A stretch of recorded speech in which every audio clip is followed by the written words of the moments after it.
Whoa, rocking back and forth. I've been walking and riding my bike to work. Actually, I haven't ridden the bike, but in my mind, like, that's so strongly the intention that I said I've been riding it, because I was literally going to ride it this morning. And I want to talk about something that I have felt sad about this morning. As I've been transitioning to walking and riding my bike, I feel sad about the disconnection from the earth and the journey. And maybe even I feel that I just saw something that's related to my work. Hold on.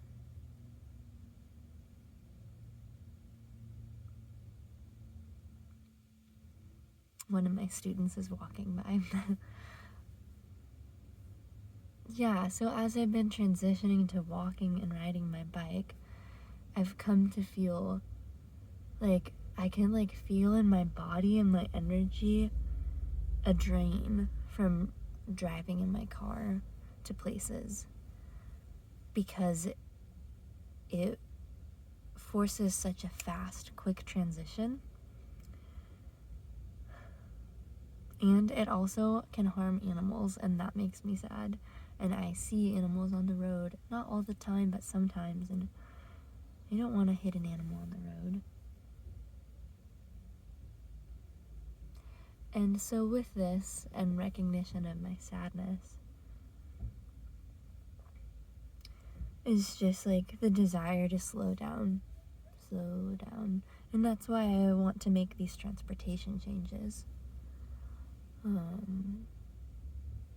It got me thinking about how I'm sure part of the motivation for creating cars and developing that and inventing that is so that we can go faster, get to where we want to go faster. But isn't it true that it's about the journey, not the destination? And isn't it true that we're deeply spiritual beings? And so if that's the case, if we're not transporting ourselves consciously, I love this because it really does, it can go on so many levels, like just how you physically move your vessel from place to place, but also like your growth and development as a human and coming back to recognizing your wholeness. But now I forget what I was saying before in that sentence.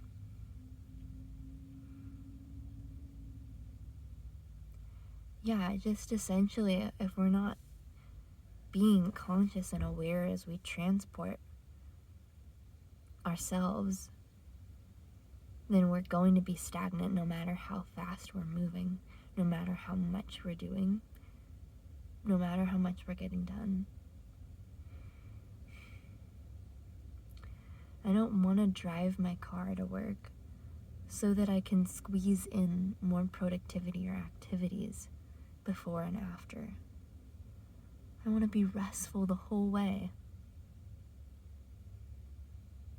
I want my journey to work to be part of the adventure, not an 8-minute task I have to complete to get from here to here. I never want to focus on getting from here to there. Not in such a destination-focused way, at least. I see that we change and grow and evolve and things shift, and it's good. And I know that comes from inner work and like spirit work and shadow work, which makes me ponder, because I'm interested in the difference between shadow work and light work.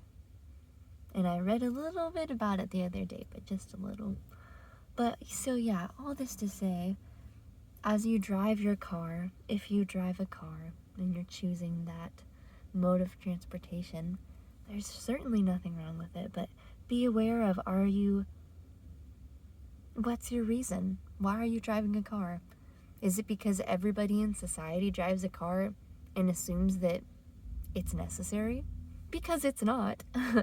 And I think it may be deeply simplifying in a good way to choose not to have one.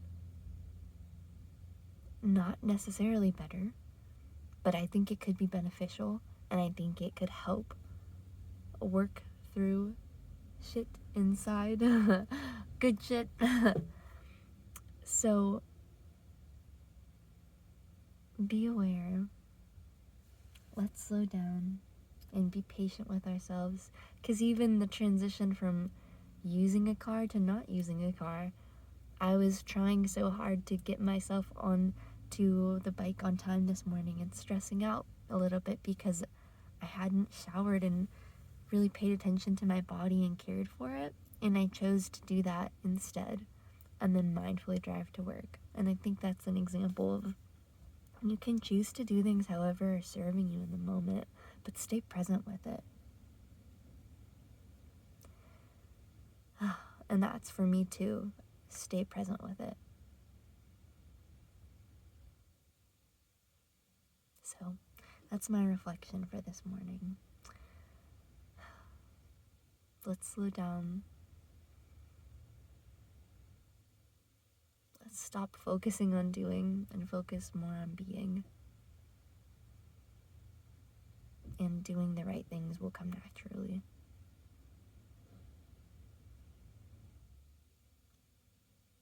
Hint, the right thing always feels.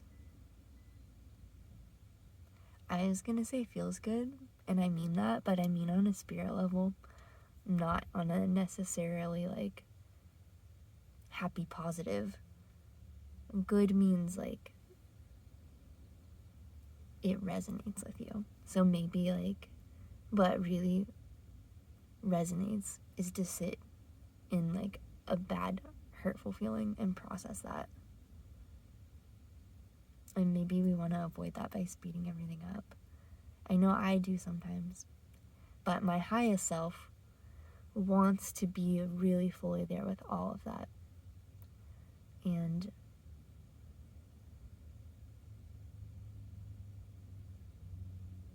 that's that.